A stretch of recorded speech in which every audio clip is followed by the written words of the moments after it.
Vamos dar início à nossa 20ª aula de noções de História da Igreja Católica, em nome do Pai, do Filho e do Espírito Santo. Amém. Pai nosso que estais nos céus, santificado seja o vosso nome. Venha a nós o vosso reino.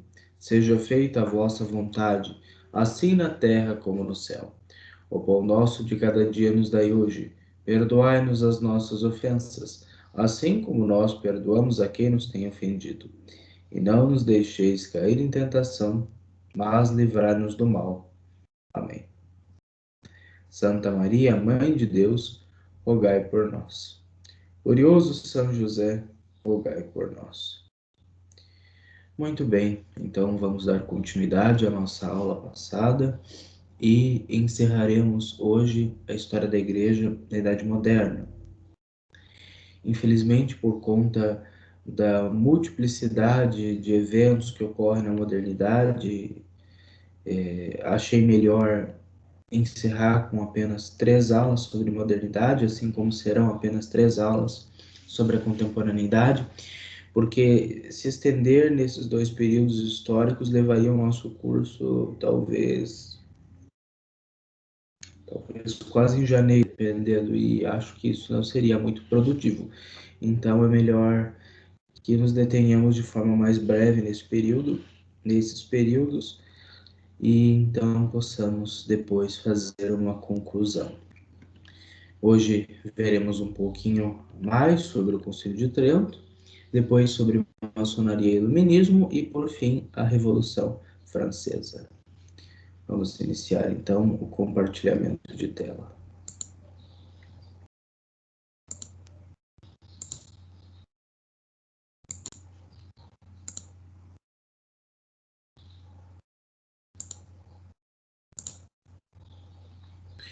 Muito bem, então. Então, aula 20.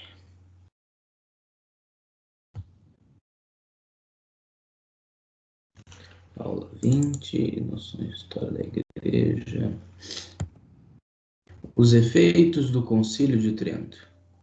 Então, nós vimos na aula passada que o Concílio de Trento foi o 19º Concílio Ecumênico da Igreja Católica, que foi promulgado pelo Papa, foi convocado, melhor dizendo, pelo Papa Paulo III em 1545 e foi terminado apenas pelo Papa Pio IV no ano de 1563, 18 anos após o início dos trabalhos conciliares. Mas houve certos períodos em que não houve reuniões conciliares, a maior parte desse período, sendo que tivemos algumas sessões no começo e outras mais no final desse período.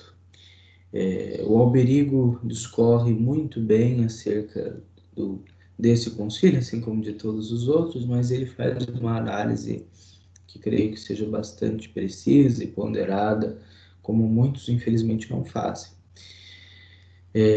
Então, nós vimos que o Concílio de Trento foi um grande evento para a Igreja do século XVI e que marcou definitivamente a Igreja naquele período, e até os dias atuais nós ainda vivemos sob decretos no âmbito pastoral, oriundos do Concílio de Trento. Então, Trento não é uma coisa ultrapassada do século XVI. Evidentemente que muitas coisas mudaram, que de algumas décadas para cá nós temos uma reação muito distinta daquilo que foi a praxis pastoral da Igreja desde então, mas mesmo assim, nenhum dos concílios ecumênicos passados é inválido, nenhum é menos ou mais importante do que o outro, em certo sentido, mas nós bebemos de cada um deles. E o Concílio de Trento, de fato, é um grande manancial de muitas coisas importantes para toda a Igreja, no passado, no presente e continuará sendo no futuro. Com relação àquilo que se chama de Reforma Católica, disse que o Concílio de Trento é certamente o maior desses momentos, porém não um único. O Concílio de Trento vai realizar a reforma que a reforma protestante dizia que pretendia realizar, mas não realizou. Acabou realizando apenas a divisão do cristianismo no Ocidente, a multiplicação de denominações religiosas, que não para de se multiplicar, enquanto nós falamos aqui, pode ser que uma outra denominação esteja surgindo, e tudo isso tem influência dessa cisão primordial do cristianismo ocidental, realizada há mais de 500 anos pela Reforma. Enquanto a Igreja faz a verdadeira reforma, reestruturando pastoralmente a Igreja toda. Então, muitas medidas pastorais vão ser tomadas, né? O Concílio Vaticano é um concílio pastoral, né? O Vaticano II, mas também o Concílio de Trento é um grande concílio pastoral.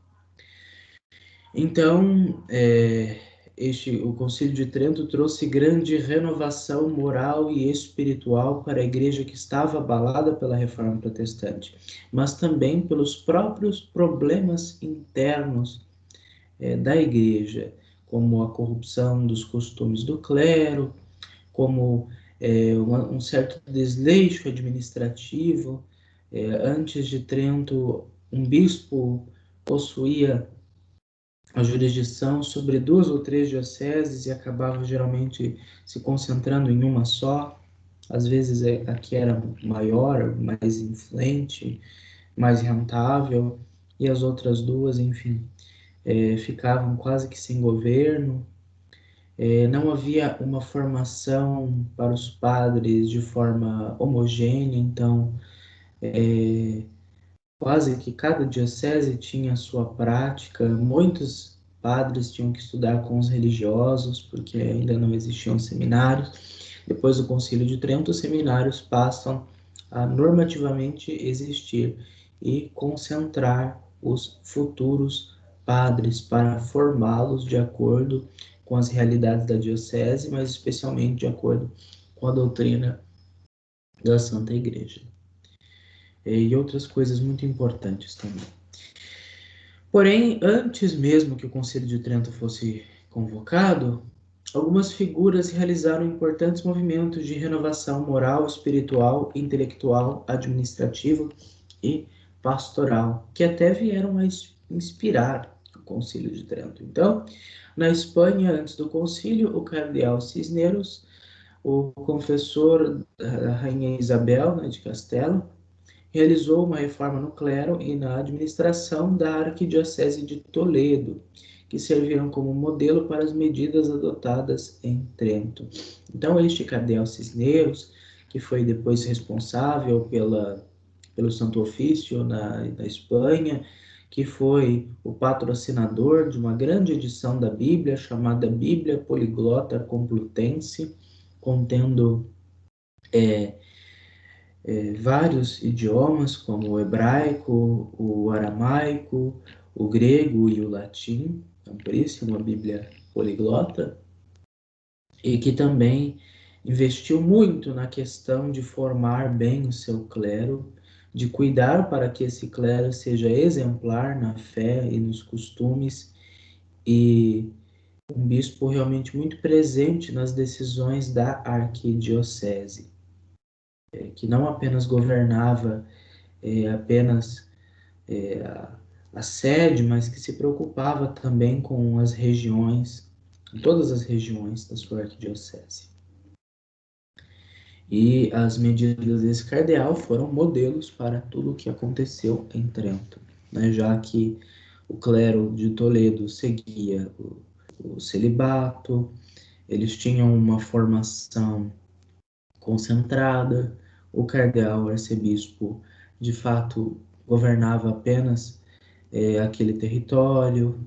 Então nós temos a Espanha realmente sendo um grande centro do catolicismo e um grande arauto de coisas boas que serão decisivas em Trento. O cardeal Cisneros, infelizmente, faleceu umas 2 décadas antes do Concílio de Trento, mas ele inspirou outros bispos na Espanha e na Europa a sugerirem coisas que em Toledo em praticamente toda Castela e Aragão já aconteciam. Outro ponto importante da Reforma Católica foi a Companhia de Jesus, fundada por Santo Inácio de Loyola e aprovada em 1540 pelo Papa Paulo III. Este ano de 2021, nós estamos comemorando 500 anos da conversão de Santo Inácio de Loyola. E Santo Inácio de Loyola deve ser um santo muito importante para nós, porque ele, com seus padres jesuítas, sob a liderança dele, muitos deles, como o padre Manuel da Nóbrega e o padre São José de Anchieta e outros, vieram para o Brasil e ajudaram na evangelização destas terras. Então, os jesuítas, a Companhia de Jesus, foi uma importante ordem religiosa, que além dos votos comuns, acrescentaram outro, no qual se dedicariam a obedecer diretamente ao Santo Padre. Foi no sentido de pensar na nossa colonização, das missões que eles realizavam antigamente, mas continuam sendo, eu acredito que ainda sejam a maior das ordens religiosas atualmente. E além do voto de pobreza, de castidade, de obediência, eles possuíam um voto de obediência direta ao Santo Padre. Então, o Santo Padre poderia dispor de qualquer um no momento em que quisesse, para o que quisesse. E é muito interessante hoje que o Santo Padre Paulo Francisco seja um jesuíta. Estes religiosos foram importantíssimos na aplicação do concílio. Reacenderam a escolástica, voltados para um carisma militar e missionário. Na Europa ou no Novo Mundo, dirigiram-se para combater as heresias e salvar as almas. Então, Santo Inácio de Loyola era um cavaleiro, e naquilo que ele aprendeu como um cavaleiro, como um soldado, ele aplicou isso na formação dos seus padres, na formação dos seus religiosos. Então, a disciplina é uma coisa muito presente na vida dos jesuítas. A disciplina, a sobriedade, o discernimento, este carisma de ser missionário é uma coisa muito presente nos jesuítas, mas especialmente naqueles tempos. E não pensemos que eles foram apenas para o Brasil, para o restante da América, para a África e a Ásia, mas eles foram também para a Europa. Alguns permaneceram na Europa e foram para as regiões que haviam aderido à Reforma Protestante e lá converteram muitas almas, ajudaram a trazer muitas almas de volta para a igreja e converter algumas que nasceram em berço protestante.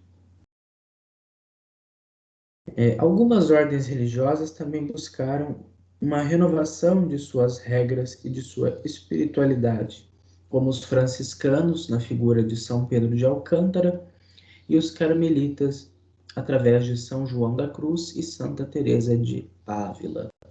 São Pedro de Alcântara é inclusive um dos padroeiros do Brasil. Ele é um padroeiro desconhecido, mas continua sendo um dos padroeiros do Brasil, um homem de profundíssima espiritualidade, um grande místico, um grande adorador de Jesus no Santíssimo Sacramento, enfim, um santo de devoção, padroeiro da dinastia da Casa dos Bragança, tanto que os nossos imperadores chamavam-se Pedro de Alcântara, tanto o pai quanto o filho, enfim.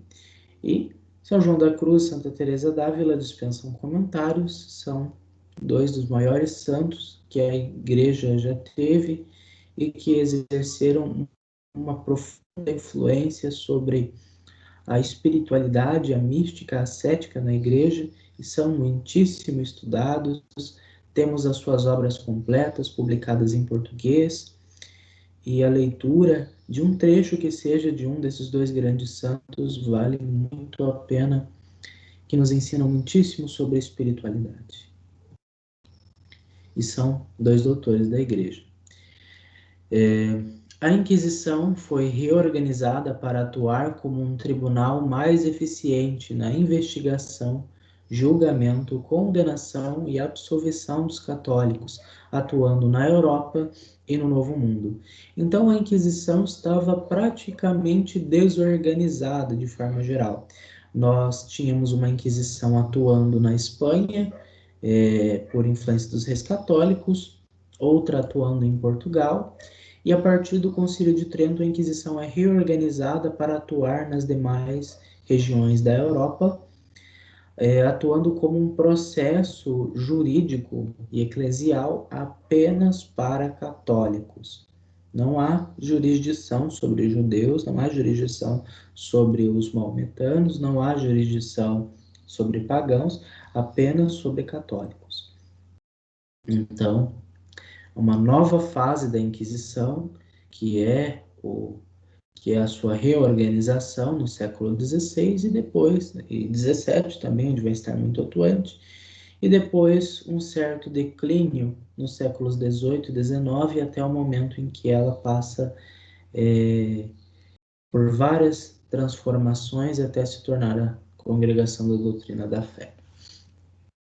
E nós tivemos uma atuação da Inquisição no Novo Mundo, tivemos alguns processos, né, o processo dos Távoras e outros bastante polêmicos, bastante complexos, que precisam ser estudados, porque além de questões doutrinárias, além de questões religiosas, nós temos muita política envolvida em muitos desses autos, em muitos desses processos, especialmente aqui no Novo Mundo, mas mesmo assim é possível, estudando melhor, compreender esses processos de que quando geralmente se fala em queima de bruxas, na verdade se está falando talvez um pouco mais nos Estados Unidos, né, com aquele massacre das bruxas de Salem, ou se está falando talvez de épocas anteriores, como no século XIV e XV, e não necessariamente na Inquisição depois do Concílio de Trento.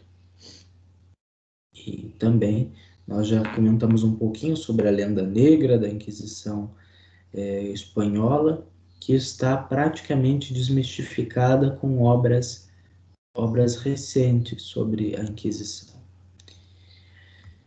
Enfim, apesar de alguns mal-entendidos, como o caso do astrônomo católico Galileu Galilei, atuou bem até o início do século XIX, quando foi renomeada após o Concílio Vaticano II como a Congregação para a Doutrina da Fé. Então, no ano de 1821, por exemplo, a Inquisição já deixava de aplicar essas penas capitais em Portugal, na Espanha, e ela passou a ser um órgão, vamos dizer, mais proibitivo, no sentido em que emitia sanções sobre escritos heréticos, sobre livros que não deveriam ser lidos, né, como o Index, condenando certas teses, certas doutrinas, uma coisa que corriqueiramente ela continua fazendo até os dias atuais, né, como fez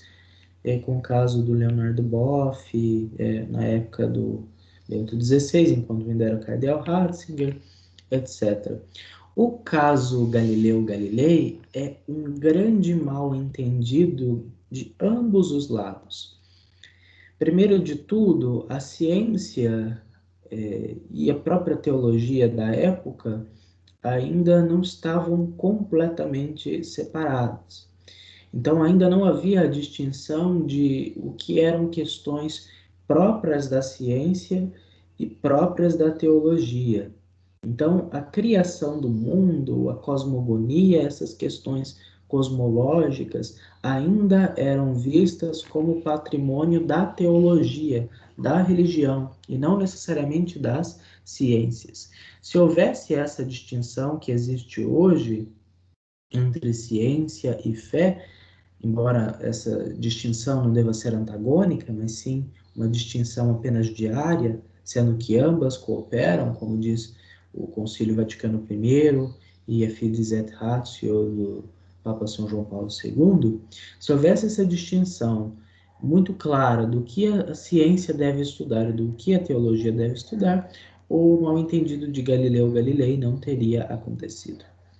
A questão é que houve uma cooperação dos próprios astrônomos rivais de Galileu para que ele fosse condenado, e também uma certa postura um pouco, vamos dizer assim, arrogante do próprio Galileu com relação às especulações, as perguntas que lhe foram feitas, como o caso do cardeal Bellarmino, por exemplo.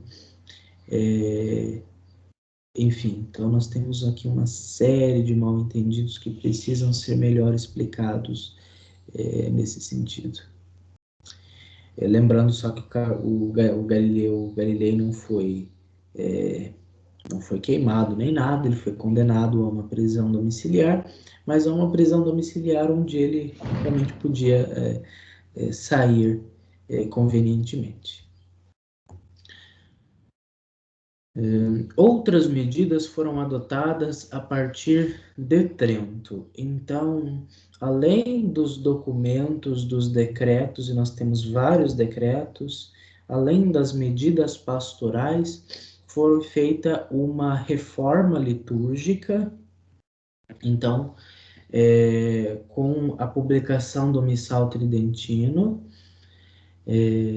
depois dessa reforma litúrgica, ela vai ser continuada por São Pio V, né, que vai ser o grande promulgador desta reforma litúrgica a partir de 1572. Depois nós temos também o Catecismo Romano, né, que pode ser facilmente encontrado, inclusive tenho. O Catecismo Romano, então, foi o catecismo do Concílio de Trento. Então, como agora a formação do clero deveria ser uma formação unificada, então precisava-se de um manual para que os padres pudessem instruir os fiéis sobre a doutrina católica, já que muitos protestantes acabavam, assim como muitas vezes acontece ainda hoje, acabam pegando católicos desavisados e enchem esses pobres fiéis com uma série de versículos descontextualizados, com uma interpretação totalmente sem hermenêutica, totalmente instrumentalizada, e atraem pessoas para suas denominações religiosas. Então, foi elaborado um catecismo para os párocos, um catecismo para a formação dos párocos, para que eles pudessem expor nas suas homilias o conteúdo da fé católica de forma bem organizada.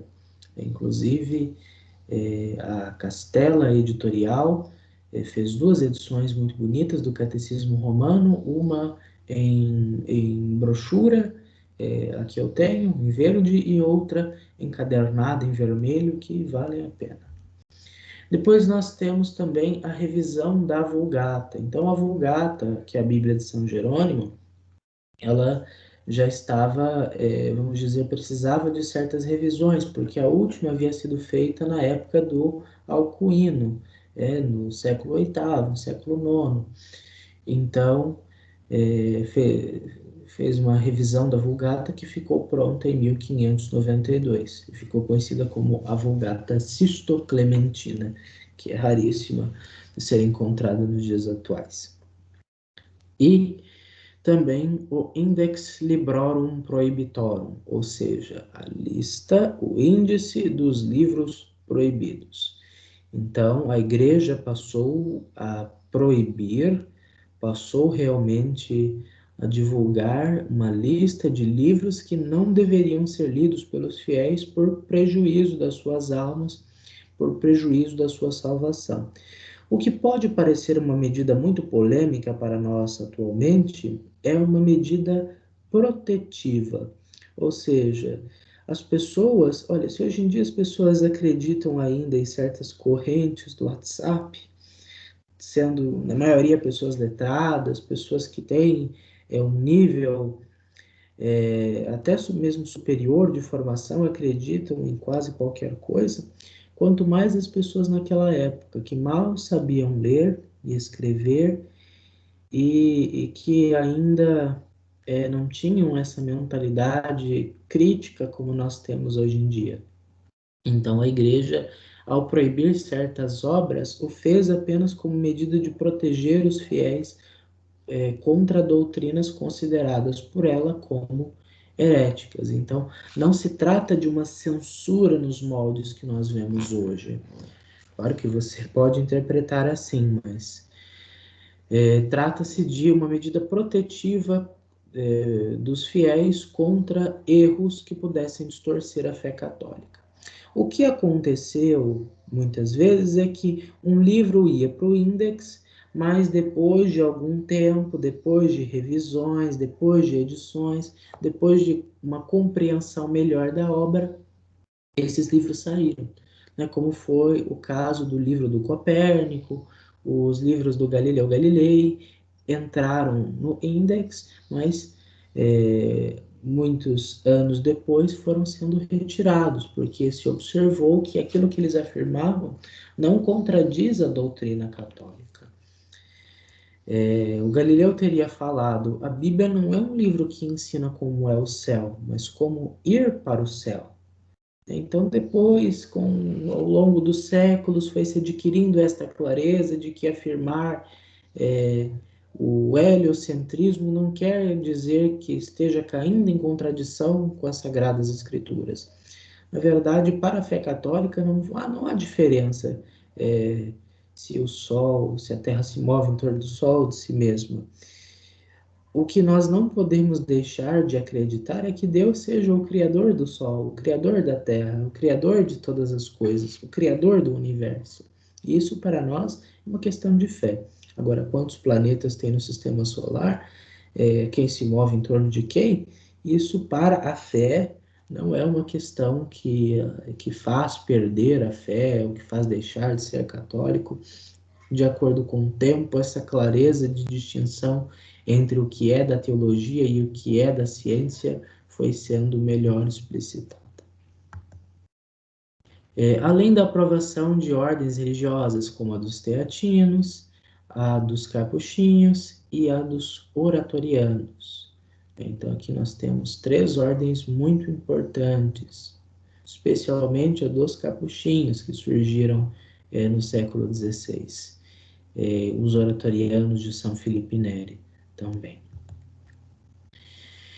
Os séculos XVI e XVII, influenciados pelo Concílio de Trento, renderam muitos santos para a Igreja, como São Carlos Borromeu, né, o bom cardeal Borromeu, o São Roberto Bellarmino, um gênio cujas obras estão sendo traduzidas pelo Centro Dom Bosco, São Francisco de Sales, o grande bispo que converteu boa parte da Suíça,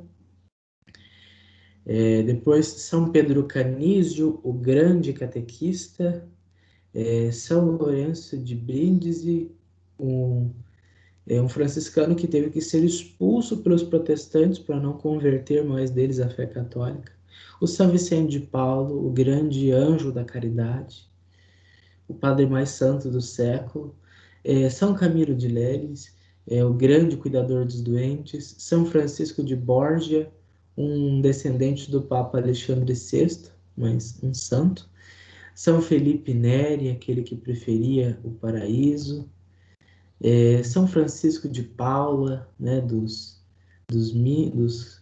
um grande santo dos capuchinhos, São Luís Gonzaga, o santo seminarista, São Pio V, né, o grande Papa do século XVI, São Benedito, o Mouro, e São João Ávila, um grande doutor da Igreja.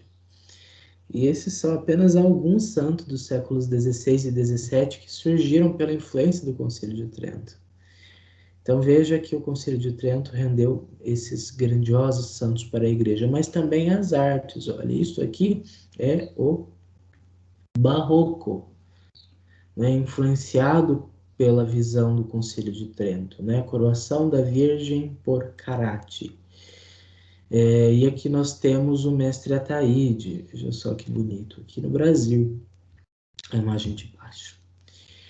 Ainda nós temos outras grandes expressões, como o Caravaggio, como o Velázquez, como o El Greco, como o Rembrandt, o Murillo e também o Rubens. Então veja só, isso que era arte. E tudo isso influenciado pelo Barroco, muito disso patrocinado pela Igreja ou por reis católicos. Aqui nós temos praticamente só espanhóis, um holandês, que foi citado aqui. E também na literatura, nós temos Cervantes com o Dom Quixote de la Mancha, temos o Padre Antônio Vieira com os seus 15 volumes de sermões e outros textos que foram republicados recentemente. Eu acho que é a maior coletânea homilética que nós temos em língua portuguesa, deve ser do Padre Antônio Vieira. Nós temos as Fábulas do La Fontaine, que é daquela época, e nós temos o teatro do Lope de Vega, que é um dos grandes nomes do siglo de ouro, do século de ouro espanhol, com Cervantes. E na música nós temos, embora luterano, mas também compôs coisas católicas, o Bach, né, o Johann Sebastian Bach.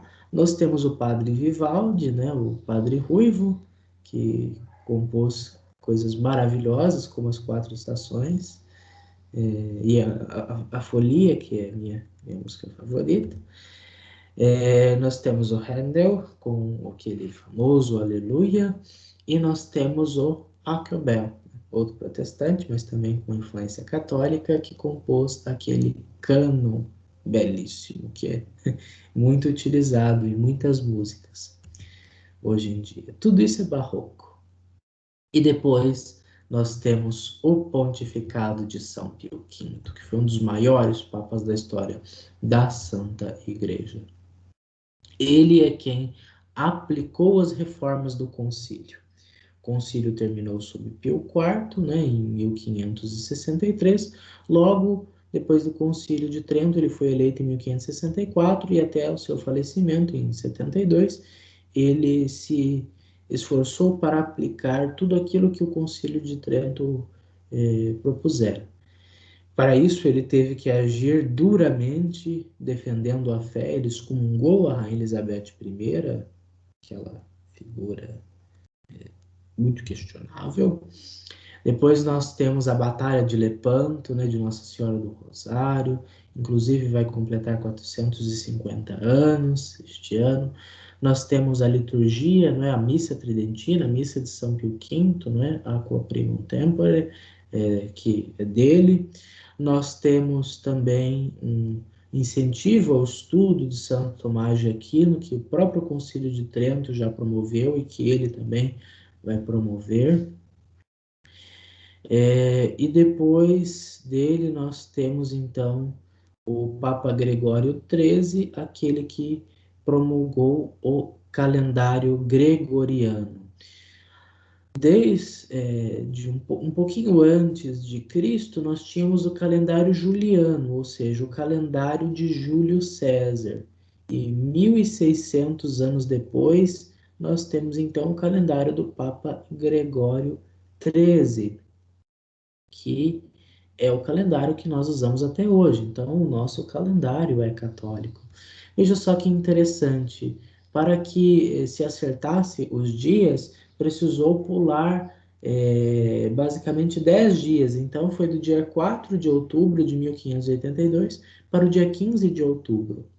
Parece-me que Santa Teresa d'Ávila teria morrido no dia 4 de outubro de 1582 e teria sido velada no dia 15. Ela pegou bem essa mudança de calendário. Veja só que interessante. Depois, agora, caminhando para o final da nossa aula, nós temos que falar de 3 assuntos importantes: a maçonaria com o iluminismo e a supressão e retorno da Companhia de Jesus. Então, o Concílio de Trento espalhou as suas luzes para a Igreja no mundo inteiro, porém, os filhos das trevas quiseram se voltar contra a Igreja para diminuir a sua influência. O protestantismo, de fato, tirou muitas almas para Deus, mas também dividiu muitos reinos cristãos e diminuiu a influência política e espiritual que a igreja tinha sobre muitos lugares, né? A Inglaterra foi para o protestantismo, boa parte da Alemanha foi para o protestantismo, uma parte da França, toda a Escandinávia para o protestantismo e outras regiões, todas foram perdidas. Quem permaneceu muito forte foi Portugal, Espanha no catolicismo, a Itália, as colônias do Novo Mundo, em boa parte, mas nós temos, especialmente na França e na Alemanha, a tentativa de varrer o restante do catolicismo que resistia com a franco-maçonaria e o iluminismo racionalista. Essa maçonaria é uma organização filantrópica surgida no ano de 1717, condenada pelo Papa Clemente XII na bula In Eminenti Apostolato Specula em 1738. Entre as concepções defendidas pela maçonaria, afirma-se a existência de um Deus arquiteto, né? O deísmo, uma forte oposição à igreja. Então, Deus, na verdade, não é a Santíssima Trindade, não é Pai, Filho e Espírito Santo, é um demiurgo platônico, é um motor aristotélico, é uma providência estoica, é alguém que simplesmente desenhou o mundo, etc., com um compasso, com um esquadro, e que criou o mundo, mas não interfere necessariamente no mundo. Não morreu na cruz, não ressuscitou. Porque esse Deus é apenas o Deus dos cristãos, mas deve ter um Deus como uma religião natural, como defendiam boa parte dos filósofos no século XVII e XVIII. E a maçonaria é a entidade que é mais condenada na história da igreja. Veja, desde 1738 até agora tem sido condenada. Quanto ao iluminismo, foi um movimento filosófico surgido no século XVIII que pregava a autonomia do homem através da razão, na qual era a única fonte de conhecimento verdadeiro e de liberdade para o homem. Então, o iluminismo, muito inspirado pela maçonaria, dizendo: para que a igreja? Para que a fé? A fé é coisa de gente ignorante. A fé escraviza.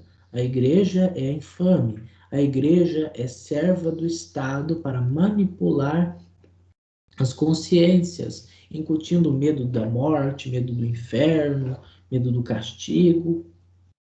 Religião prende o homem, enquanto a razão liberta.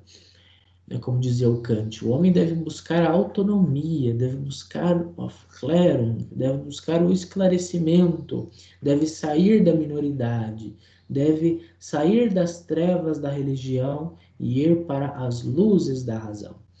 A partir desse momento é que começa a lenda da Idade das Trevas. Aqui que a história da Idade Média começa a ser reescrita de uma perspectiva extremamente negativa. Claro que os protestantes já faziam isso, divulgando coisas falsas sobre a história da igreja no passado, mas os iluministas então é que começaram com essa lenda de Idade das Trevas, o sono de 1000 anos, a igreja assassina de milhões, etc.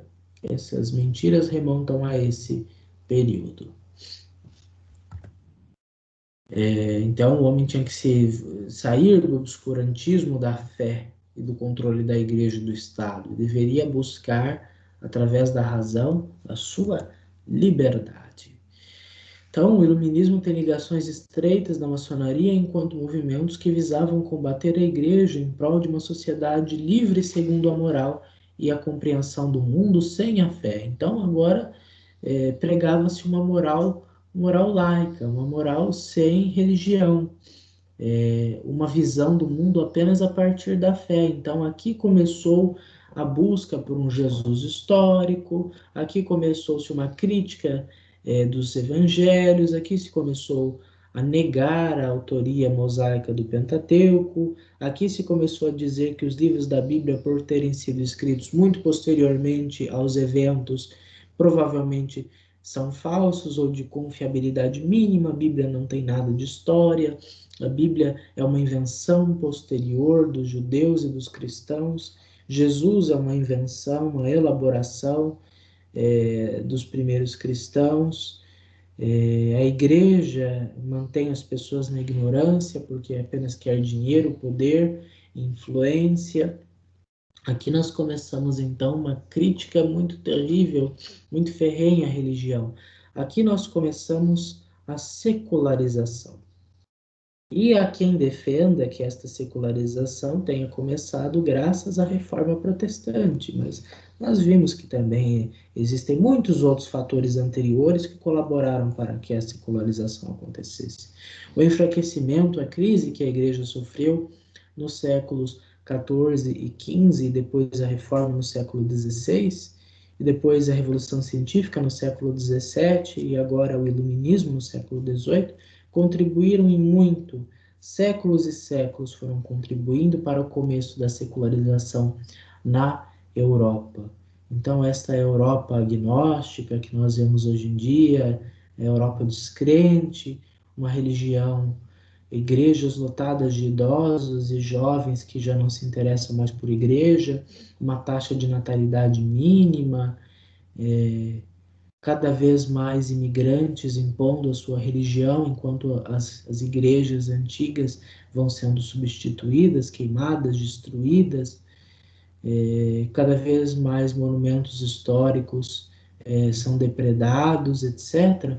Tudo isso é reflexo de séculos de secularização, ou seja, Deus não passa a ser mais o centro do mundo, a religião não passa a ser mais um fator de influência na vida das pessoas, mas sim os seus próprios interesses, a sua pretensa racionalidade e as suas visões de mundo fora da visão da igreja, fora da visão de Deus. Exemplo dos iluministas, de pessoas, de filósofos intelectuais que contribuíram para a modernidade e a pós-modernidade que nós vivemos hoje, são esses aqui: o Voltaire, o Rousseau, o Diderot, o D'Alembert e o Kant. O Voltaire, aquele do Cândido, um grande panfletário contra a igreja, né? E que talvez teria morrido em arrependimento. O Rousseau, o homem do mito do bom selvagem, o homem nasce bom, mas a sociedade o corrompe, etc, etc. Vamos voltar ao estado natural. Os enciclopedistas Diderot e D'Alembert, que buscavam sintetizar todo o conhecimento, né, ateus convictos. Nós temos o Kant, que é o grande nome do iluminismo, talvez um dos últimos, mas também nós temos outros, como Reimarus, nós temos o Helveti e outros iluministas que contribuíram para a Revolução Francesa. Se a igreja era, junto da monarquia, a grande inimiga a ser combatida, o grande braço da igreja era o da Companhia de Jesus, que possuía muita influência na sociedade, especialmente nas paróquias, na educação e com os índios. Então, a igreja precisa ser derrotada. Como é que nós vamos derrotar a igreja? Vamos derrotar a igreja derrotando o principal braço da igreja, que são os jesuítas, que é a Companhia de Jesus. Olha quantas escolas, olha quantas paróquias, olha as missões, olha o envolvimento desses padres com os índios. Os jesuítas vão dominar o mundo, então vamos destruir os jesuítas a fim de que nós consigamos com isso barrar a influência da própria igreja. E Portugal, nossa querida Portugal, colaborou muito, infelizmente, para isso. Então começou um movimento na Europa e nas colônias para a expulsão dos jesuítas, como fez o Marquês de Pombal, né? O Sebastião José de Carvalho e Melo, Marquês de Pombal, o grande primeiro-ministro iluminista do rei Dom José I de Portugal, né? Um déspota esclarecido. Ele influenciou muito, ele foi um dos que intercedeu ao Papa para que os jesuítas fossem expulsos e para que a Companhia de Jesus fosse suprimida, o que infelizmente de fato aconteceu. Nós temos ele, temos o Conde de Aranda na Espanha, e outros que infelizmente acabaram destruindo a Companhia de Jesus. O Centro Dom Bosco publicou uma história da Companhia de Jesus interessantíssima, mas também nós encontramos essas histórias nos nossos livros de história da igreja, como no caso do Daniel Hopes e do professor Felipe Aquino, em que é contado a dissolução, a supressão da Companhia de Jesus. Então, após algumas guerras, nós tivemos as guerras guaraníticas, nós tivemos a destruição dos povos, das missões aqui na América do Sul, onde padres jesuítas foram mortos, índios catequizados foram mortos por portugueses e espanhóis, que tinham medo de que aquelas reduções, aqueles assentamentos formassem comunidades autônomas. Então eles foram arrasados, foram mortos cruelmente. Quem assistiu aquele filme A Missão, aquele filme retrata muito bem o triste fim das missões aqui na América do Sul, como elas eram promissoras, mas infelizmente como elas foram arrasadas. E depois de tanta pressão, o Papa Clemente XIII então dissolveu a Companhia de Jesus, segundo o decreto, para sempre. E eles tiveram que sair de Portugal, tiveram que sair de Espanha, tiveram que sair aqui do Brasil e do resto da América do Sul, tiveram que sair da Itália, tiveram que sair da França. E olha só onde eles foram acolhidos. Eles foram acolhidos na Alemanha e foram acolhidos na Rússia. Então eles foram acolhidos por um país protestante, luterano, e por um país ortodoxo.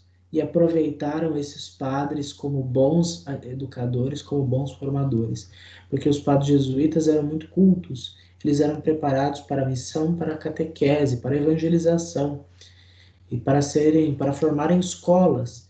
Então, a Alemanha e a Rússia conseguiram muitos professores, conseguiram cientistas, conseguiram grandes mentes acolhendo jesuítas nos seus reinos, enquanto o Brasil, Portugal e os outros lugares perderam boa parte das suas escolas, perderam boa parte dos seus padres. Temos até uma crise na evangelização, no clero, porque o clero no Brasil, não muito tempo atrás, era predominantemente um clero religioso, um clero vindo das ordens e não um clero das dioceses. Isso só foi mudar depois de muito tempo. E os jesuítas sendo expulsos, então, constituíram uma grande perda. Mas graças a Deus, Deus tem os seus caminhos, Deus tem os seus meios, Deus tem a história na palma das suas mãos. Ele inspirou o Papa Pio VII para que os jesuítas, a Companhia de Jesus, fosse restabelecida em 1814. Então, eles ficaram por 40 anos suprimidos, mas logo depois voltaram e muitos retornaram para os lugares antigos, como para o Brasil, e retomaram as missões até os dias de hoje. E agora nós temos muito brevemente, embora nós vamos dar mais uma palavrinha sobre isso na próxima aula, vamos falar sobre a Revolução Francesa e a Igreja.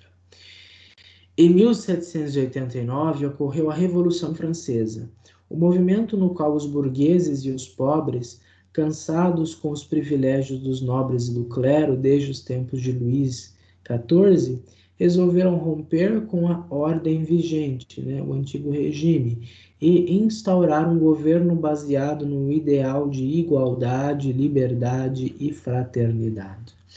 Então, a França já vivia desde o século XVII um processo de bastante centralização. Então, Luís XIV, o Rei Sol, queria realmente centralizar tudo em torno de si, criou uma corte para si em Versalhes, uma corte fútil, uma corte de fato problemática, muito cara e que acabou encarecendo a população. O Luís XIV reinou por 72 anos, o seu neto Luís reinou por... O Luís XV reinou por quase... Bisneto Luís reinou por quase 60, e nós temos décadas e décadas de gastos desenfreados, depois o envolvimento da França com a Guerra dos 7 Anos, com a Guerra da Independência, depois uma colheita ruim por causa do frio intenso, e ainda temos duas classes muito privilegiadas, né, os nobres e o alto clero, ou seja, cardeais, bispos e abades, que não pagavam impostos e que viviam como verdadeiros nobres, enquanto a população em geral passava fome. Mas nós também temos a lorota dos burgueses que não tinham título, mas tinham dinheiro e que queriam assumir o controle das coisas. Matar os nobres, matar os padres e assumir o controle da França, pregando a igualdade, liberdade e fraternidade, né? Inspirados, por exemplo, no Montesquieu, inspirados no Voltaire, inspirados no Rousseau e em outros ideólogos da Revolução Francesa, aliás, do Iluminismo, e fizeram então a Revolução. A igreja era dividida em alto clero, né? Eles não pagavam impostos e viviam no luxo, enquanto haviam os baixo clero, né? Os padres diocesanos e os religiosos, que viviam no meio do povo. Então, nós tínhamos essa grande divisão de classes sociais, e uma parte do clero era muito abastada e outra parte do clero era realmente pobre, assim como o povo. Então, em 1789, a Revolução explodiu e em 1790 os revolucionários fizeram a Constituição Civil do Clero, ou seja, os bispos e os padres deveriam abjurar da lealdade a Roma e se submeterem à Primeira República Francesa. Ou seja, o clero diocesano da França não deve ser mais obediente a Roma, deve ser obediente à República, deve ser obediente aos revolucionários. Então, da mesma forma que o Henrique VIII se declarou chefe supremo da Igreja da Inglaterra, estes republicanos franceses queriam se declarar os chefes da Igreja. E, pasmem, tiveram ajuda até de um ex-padre, né, o Talleyrand, para fazer esse decreto horroroso que depois eu vou disponibilizar para vocês lerem. Veja o que acontece quando um Estado quer controlar a igreja. O horror que é. E as ordens religiosas foram extintas, porque os religiosos não têm uma ligação direta com o país, mas com Roma, então os religiosos foram extintos. Aqui nós temos a Constituição Civil do Clero. O que muitos não aceitaram. Então, muitos padres, muitos bispos, cardeais não aceitaram jurar, serem o clero juramentado, muitos não aceitaram. E os que não aceitaram fugiram, mas muitos aceitaram, traindo a igreja. E outros permaneceram nas escondidas, permaneceram na perseguição. Durante esse tempo da Revolução Francesa, de 1789 a 1799, houve muitas vítimas, como os mártires de Rochefort, os mártires de Compiègne. Essas aqui são as carmelitas que foram martirizadas em 1794. Existe um filme que é o Diálogo das Carmelitas, que mostra muito bem. E existem romances, como da Gertrude Fort, que é a última do Cadafalso, que mostra o martírio dessas irmãs carmelitas. E outras, como Santa Júlia Biliard, a Beata Josefina Leroux, a serva de Deus Isabel da França, que é a irmã do rei Luís XVI, que foi decapitado com Maria Antonieta, primeiro Luís, depois Maria Antonieta, os reis foram decapitados, e temos os mártires da Guerra da Vendéia, como Henri de la Roche-Jacquelin, e outros que lutaram pela integridade da fé católica. Então vejam os mártires, olha o sangue dos mártires como semente dos novos cristãos, como dizia Tertuliano. Veja que a Revolução Francesa não é aquela coisa maravilhosa que separou a igreja do Estado, que significou a quebra do antigo regime, que é o evento inaugural da democracia no mundo. Na verdade, foi uma carnificina. Olhe quantas pessoas, quantas milhares de pessoas foram guilhotinadas. Então, os direitos humanos, a Constituição dos Direitos Civis do Homem começou desrespeitada. Os direitos humanos começaram com desrespeito aos direitos humanos, melhor dizendo, com pessoas sendo degoladas na guilhotina, decapitadas na guilhotina, mortas na Guerra da Vendéia, e outras pobres inocentes vidas de freiras e de mulheres foram ceifadas. Mas também, olha só, pessoas importantes como Lavoisier foram decapitados. Um cientista importante como Lavoisier foi decapitado pela Revolução Francesa e não foi o único. A nova coleção da história da Igreja do Centro Dom Bosco vai dedicar, acho que um volume ou dois sobre a Revolução Francesa, ainda não cheguei nessa parte, mas vai discorrer amplamente sobre a Revolução Francesa. Muitas igrejas antigas, com as suas imagens e relíquias, foram destruídas pelos revolucionários. Então você pensa em Santo Irineu de Lyon, você pensa em São Martinho de Tours, você pensa em outros santos da França, suas igrejas foram profanadas, suas relíquias foram profanadas, túmulos de reis, túmulos de pensadores, como o do próprio Leonardo da Vinci, foram profanados, enfim. Igrejas foram transformadas em estábulos, dessacralizadas, e alguns altares de catedrais foram colocados sobre eles a imagem da deusa da razão, que viria a substituir a Jesus Cristo, a Santíssima Trindade. A França, que era filha primogênita da igreja, tornou-se a sua perseguidora. Oficialmente, a igreja foi destabilizada e alguns dos seus membros foram controlados pelo novo Estado francês. Situação essa que durou mais de uma década, até a Revolução terminar com a ascensão de Napoleão I. Então, a história da Revolução Francesa é uma história de grandes controvérsias, mas também de grande morte e de grandes assassinatos, martírios, uma história de sangue, é a história da Revolução Francesa. Não apenas de sangue civil, né, de pessoas que se opuseram ao regime político, mas também de sangue inocente, sangue de mártires, sangue católico, pessoas que foram mortas por serem católicas, por não quiserem por aderir ao novo regime, por lutarem pelo rei, lutarem pela igreja, lutarem pela sua pátria. Essas pessoas foram mortas cruelmente na Vendéia e na guilhotina. Muitas pessoas tiveram que morrer, foram para o exílio, morreram no exílio. Muitos permaneceram covardemente, juraram, traíram a igreja e juraram, mas muitos permaneceram ao lado do povo e foram mártires por isso, e muitos foram confessores. Permaneceram até o fim com o seu povo, e depois, quando as coisas melhoraram, as coisas voltaram ao normal.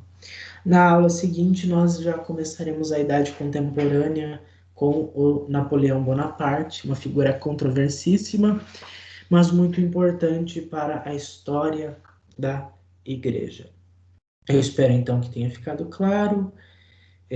Vou disponibilizar então os materiais sobre as últimas aulas. Eu confesso que talvez vai ser um número um pouquinho maior de material, porque há mais materiais sobre esses assuntos, vastíssimas bibliografias sobre reforma, sobre iluminismo, sobre maçonaria, sobre a Revolução Francesa e etc.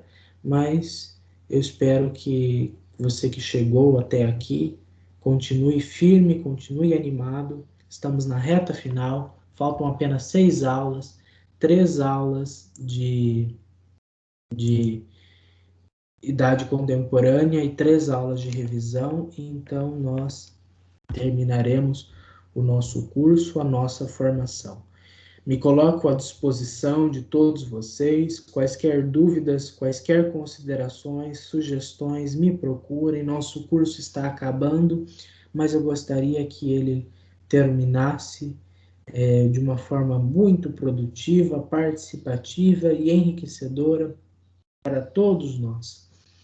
Vamos então concluir pedindo a intercessão da Santa e Bendita Mãe de Deus sobre nós. Ave Maria, cheia de graça, o Senhor é convosco. Bendita sois vós entre as mulheres, e bendito é o fruto do vosso ventre, Jesus. Santa Maria, Mãe de Deus, rogai por nós, pecadores, agora e na hora de nossa morte. Amém. Estivemos reunidos em nome do Pai, do Filho e do Espírito Santo. Amém. Um abraço a todos, fiquem com Deus, cuidem-se, paz e bem, salve Jesus, salve Maria, louvado seja nosso Senhor Jesus Cristo, para sempre seja louvado, e até na semana que vem, se Deus o quiser.